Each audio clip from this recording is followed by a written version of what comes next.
መንገድ እውነትና ሕይወት። የእግዚአብሔርን ሕያው ቃል እንድትሰሙ ሰምታችሁም ምላሽ እንድትሰጡና ከሕይወታችሁ ጋር እንድታዛምዱ እጋብዛችኋለሁ። የዛሬው ምንባባችን የሚያተኩረው በዮሐንስ ወንጌል ምዕራፍ 14 ቁጥር 6 ባለው ክፍል ላይ ነው። ዮሐንስ ምዕራፍ 14 ቁጥር 6 ኢየሱስም እኔ መንገድና እውነት ሕይወትም ነኝ፣ በእኔ በቀር ወደ አብ የሚመጣ የለም። እኔ መንገድና እውነት ሕይወትም ነኝ ሲል ምን ማለቱ ነው? መንገድ ነኝ ሲል ይህ መንገድ እውነተኛ ጽድቅና ሰላም ደግሞም በእረፍት የተሞላ ሕይወት የሚገኝበት ነው። ሆኖም ጻድቃን ይሄዱበታል እንጂ አመፀኞችና የማይታዘዙ ሁሉ ሊሄዱበት እንደማይችሉ የእግዚአብሔር ቃል ያረጋግጣል። በሆሴዕ ምዕራፍ 14 ቁጥር 9 ላይ ይህን ነገር የሚያስተውል ጠቢብ የሚያውቃትም አስተዋይ ማን ነው? የእግዚአብሔር መንገድ ቅን ነው፣ ጻድቃንም ይሄዱበታል፣ ተላላፎች ግን ይወድቁበታል ይላል። የመንገድ ዋናው አገልግሎት ወይም ጥቅም ሁለት የተለያዩ ቦታዎችን ማገናኘት ነው። ስለዚህም ሰማይና ምድር፣ ቅዱሱ እግዚአብሔርና ኃጢአተኛው ሰው የተገናኙበት መንገድ ኢየሱስ ብቻ ነው። ኢየሱስ እዚህ ላይ ብቸኛው መንገድ እርሱ ብቻ እንደሆነ ለይቶ ያሳያል። ደቀ መዛሙርቱ ወዴት እንደሚሄድና እንዴት አድርገው እንደሚከተሉ ስላላወቁ ግራ መጋባታቸውን ሲገልጹ ነው የሚለው። ቀድሞም እንደነገራቸው ሁሉ አሁንም የሚላቸው ለእኛም ጭምር የሚለን ተከተሉኝ ነው። ወደ መንግሥተ ሰማያት የሚወስድ ሌላ መንገድ የለም፣ ወደ እግዚአብሔር አብም የሚወስድ ሌላ መንገድ የለም። ጴጥሮስም ይህንን እውነት በድጋሚ በኢየሩሳሌም ላሉት አለቆች ስለ ኢየሱስ እንዲህ ብሎ ገልጿል። በሐዋርያት ሥራ ምዕራፍ 4 ቁጥር 12 ላይ መዳንም በሌላ በማንም የለም፣ እንድንበት ዘንድ የሚገባን ለሰዎች የተሰጠ ስም ከሰማይ በታች ሌላ የለምና። እዚህ ላይ ሐዋርያው ጴጥሮስ ደግሞ ከኢየሱስ በቀር መዳን በሌላ በማንም የለም፣ እንድንበትም ዘንድ የተሰጠን ኢየሱስ ከሚለው ስም በቀር ከሰማይ በታች ሌላ ስም የለም ነው የሚለው። ስለዚህ ብቸኛው የደህንነት መንገድ የተገለጠበት ቃል መንገድ ነኝ ያለው ኢየሱስ ብቻ ነው እንጂ ሌላ የለም። ምክንያቱም የእግዚአብሔር ቃል በዕብራውያን 9:22 ላይ ደም ሳይፈስ ስርየት የለም እንደሚል በቀራንዮ መስቀል ላይ ደሙን አፍሶ ለሰው ዘር ሁሉ የኃጢአትን ዋጋ ራሱን አሳልፎ በመስጠት የከፈለ ኢየሱስ ብቻ ነው። ስለዚህ ከኢየሱስ በቀር ወደ እግዚአብሔር አብ መድረሻ መንገድ የለም። ሁለተኛ እውነት ነኝ ሲል ምን ማለቱ ነው? እንደገና ኢየሱስ ብቸኛ እውነት እርሱ ብቻ እንደሆነ ነው የሚገልጸው። ኢየሱስ ሥጋ የሆነው የእግዚአብሔር ቃል ስለሆነ የእውነት ሁሉ ምንጭ ነው። በዮሐንስ ወንጌል ምዕራፍ 1 ቁጥር 1 ላይ እንዲሁም ቁጥር 14 ላይ ቁጥር 1 ላይ በመጀመሪያው ቃል ነበረ፣ ቃልም በእግዚአብሔር ነበረ፣ ቃልም እግዚአብሔር ነበረ ይላል። ቁጥር 14 ላይ ወረድ ብሎ ቃልም ሥጋ ሆነ፣ ጸጋንና እውነትንም ተመልቶ በእኛ አደረ፣ አንድ ልጅም ከአባቱ ዘንድ ያለው ክብር የሆነውን ክብሩን አየን ይላል። ይህ እውነት የተገለጠው ደግሞ የዲያብሎስን ሥራ ሊያፈርስ እንደሆነ የእግዚአብሔር ቃል ያረጋግጣል። በአንደኛ ዮሐንስ ምዕራፍ 3 ቁጥር 9 ላይ ስለዚህ የዲያብሎስን ሥራ እንዲያፈርስ የእግዚአብሔር ልጅ ተገለጠ ይላልና። የዲያብሎስ ሥራ ደግሞ ኃጢአት መስራትና የሰውንም ዘር በመዋሸት ኃጢአት እንዲሠራ ማድረግ ነው። በዚህም ምክንያት የኃጢአት ደሞዝ ሞት ስለሆነ የሰው ዘር ሁሉ በዲያብሎስ አሳችነት ሟች ሆኗል። ከዚህ የእግዚአብሔር ቃል በመነሳት የኢየሱስ እውነት መሆን እንደተረዳን ሁሉ የዲያብሎስን ሐሰተኝነት መረዳቱ በጣም አስፈላጊ ነው። የእግዚአብሔር ቃል ስለ ዲያብሎስ ሐሰተኝነት ሲናገር እንዲህ ይላል። በዮሐንስ ወንጌል ምዕራፍ 8 ቁጥር 44 ላይ ሐሰትን ሲናገር ከራሱ ይናገራል፣ ሐሰተኛ የሐሰትም አባት ነውና ይላል። ይህም ሐሰተኛነቱ ሔዋንንና አዳምን የእግዚአብሔርን እውነተኛ ትእዛዝ እንዲስቱ በማድረጉ የተገለጸ ሲሆን በዚህም ዘመን ደግሞ ሰዎች የእውነትን ወንጌል ሰምተው ከኃጢአት ፍርድና ኩነኔ እንዳያመልጡ ያስታል። ስለዚህም በሁለተኛ ቆሮንቶስ ምዕራፍ 4 ከቁጥር 3 እስከ 4 ድረስ ወንጌላችን የተከደነ ቢሆን እንኳ የተከደነባቸው ለሚጠፉ ነው፣ ለእነርሱም የእግዚአብሔር ምሳሌ የሆነ የክብሩ ወንጌል ብርሃን እንዳያበራላቸው የዚህ ዓለም አምላክ የማያምኑትን ሐሳብ አሳወረ ይላል። የዚህ ዓለም አምላክ የሚለው ዲያብሎስን ነው። በተጨማሪም የኢየሱስ ቃል ራሱ ነፃ የሚያወጣ እውነት እንደሆነ የእግዚአብሔር ቃል ያረጋግጥልናል። በዮሐንስ ወንጌል ምዕራፍ 8 ቁጥር 31 እና 32 ላይ እንዲሁም ቁጥር 36 ላይ እንዲህ ይላል፣ ኢየሱስ የሚያመኑትን አይሁድ እናንተ በቃሌ ብትኖሩ በእውነት ደቀ መዛሙርቴ ናችሁ፣ እውነትም ታውቃላችሁ፣ እውነትም አርነት ያወጣችኋል አላቸው። ቁጥር 36 ላይ ደግሞ እንግዲህ ልጁ አርነት ቢያወጣችሁ በእውነት አርነት ትወጣላችሁ አላቸው። በእርሱና በቃሉ መካከል ልዩነት ስለሌለ በቁጥር 32 ላይ እውነት አርነት ያወጣችኋል ብሎ በቁጥር 36 ላይ ደግሞ ልጁ አርነት ቢያወጣችሁ በእርግጥ አርነት ትወጣላችሁ በማለት ከዲያብሎስ ውሸት ባርነትና እስራት ፈጽሞ ነፃ የሚያወጣ እውነተኛው ነፃ አውጪ ኢየሱስ ብቻ እንደሆነ የእግዚአብሔር ቃል በግልጽ ያስረዳል። ስለዚህ ሐሰተኛ የሆነውን የዲያብሎስን ሥራ ሊያፈርስ እውነት ሆኖ የተገለጠው ኢየሱስ ብቻ ነው። እስከ ዛሬ ድረስ ደፍሮ እኔ እውነት ነኝ ያለ የሃይማኖት መሪ ወይም ሌላ የለም። ምክንያቱም በመስቀሉ ሰውን ከእግዚአብሔር ጋር ያስታረቀና ያገናኘ ብቸኛው መንገድ ኢየሱስ ነው። ኢየሱስ ግን ከሃይማኖት መሪዎች አንዱ ሳይሆን እርሱ የሕያው እግዚአብሔር ልጅ ነው።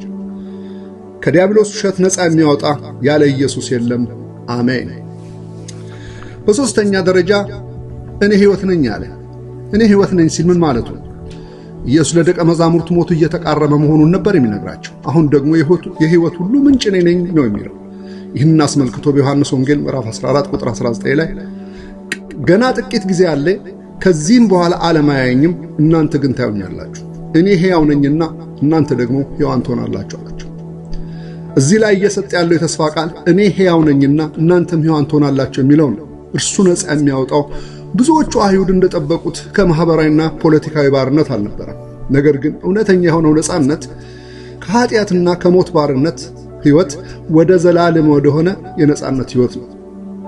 የእግዚአብሔር ቃል እንደሚል በዮሐንስ ወንጌል ምዕራፍ 10 ቁጥር 10 ላይ ሌባው ሊሰርቅና ሊያርድ ሊያጠፋም እንጂ ስለሌላ አይመጣም፣ እኔ ሕይወት እንዲሆንላቸው እንዲበዛላቸው መጣዋል።